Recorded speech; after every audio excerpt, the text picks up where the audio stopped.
There's 5 stages that most newer entrepreneurs or people who want to pursue income go through. So the first is uninformed optimism. So your friend tells you about this thing they made 10 grand on, and you're like, that sounds amazing. You're uninformed, but you're optimistic, right? And so then you get into it, and then all of a sudden you get to informed pessimism. So you get in, and then you put your money in, and then it drops, and you're like, wow, this sucks. And then people are like, buy the dip. And so you're like, okay, I'm gonna put more money in. Then you get to stage 3, which is the valley of despair, where you're like, oh my God, I've lost so much money. I have no idea what's going on right now. And at stage 3, there's kind of a fork. Either people then go, well, my other friend told me about this other thing, and they jump back to step 1 and go to uninformed optimism, and then they funnel through that loop over and over again.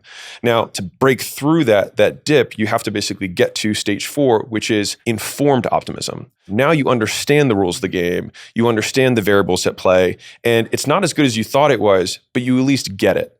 And so from there, then you can get to achievement, which is the 5th step. But the thing is that you have to stay in that 3rd painful place, because staying in the pain is what gives you the catalyst to learn how to get out of pain. And so rather than trying to pull your parachute, it's like, I have to trudge through this so that it forces me to learn the individual skills, the individual variables that affect this outcome. And that means I might have to take 20 more lashings to finally get it. And then at that point, it starts to tick up. Yeah. And then that's when you start to become more of an expert, more of a master at something.